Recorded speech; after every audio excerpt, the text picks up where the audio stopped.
আজ রাশি অর্থাৎ কন্যা রাশিতে চন্দ্রের অবস্থান, তার দশমভাবে অবস্থান হচ্ছে বুধ এবং বৃহস্পতি। আমরা জানি যে মূলত পঞ্চমহাপুরুষ যোগের নাম আমরা প্রত্যেকেই শুনেছি।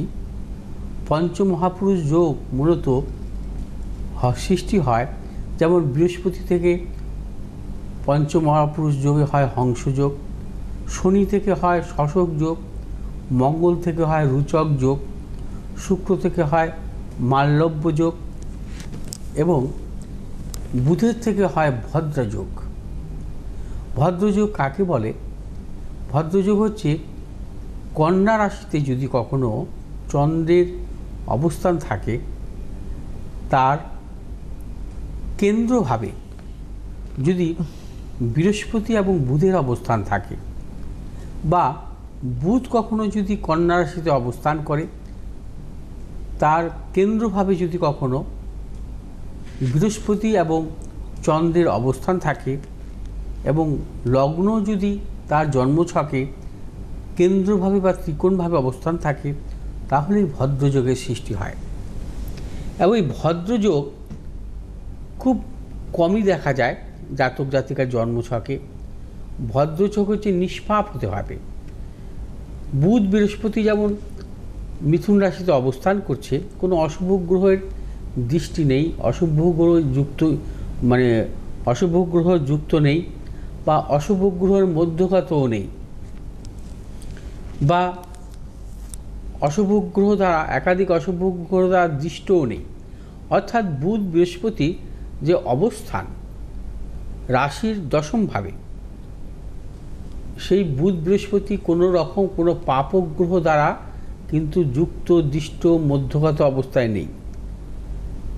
একই নক্ষত্রে অর্থাৎ মঙ্গলের নক্ষত্রে বুধেরও অবস্থান, বৃহস্পতিরও অবস্থান, দুটোই হচ্ছে মিত্র নক্ষত্র।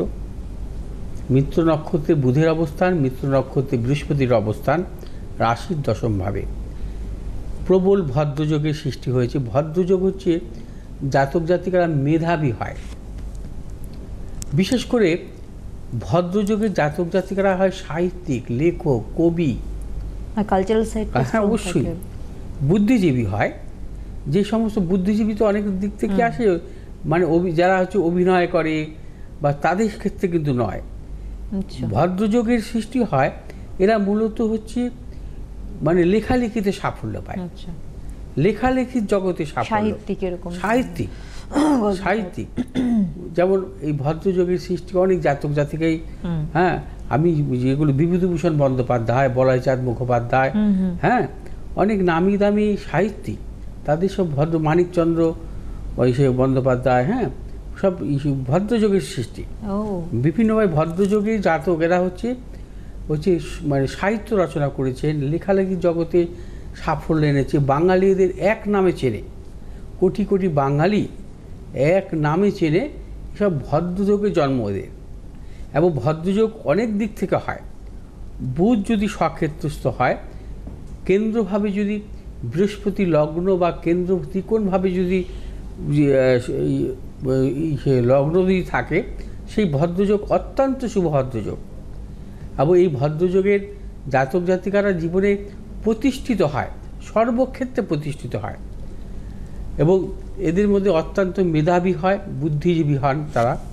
এবং তার পাশাপাশি এদের জীবনে হচ্ছে পরোপকারী হয়, দানশীল হয় এরা জীবনে। যাই হোক, এই ভদ্রযোগ কিন্তু সৃষ্টি হয়েছে এবং এই ভদ্রযোগ বেশ অনেক দিনই থাকবে। এই ভদ্রযোগের জন্য আপাতত দৃষ্টিতে যখন বুধ এবং বৃহস্পতির সহাবস্থানকালে, হ্যাঁ, ভদ্রযোগের ক্ষেত্রে কিন্তু বিশেষ বিশেষ কিছু জাতক জাতিকাদের ক্ষেত্রে সাফল্য মেলে।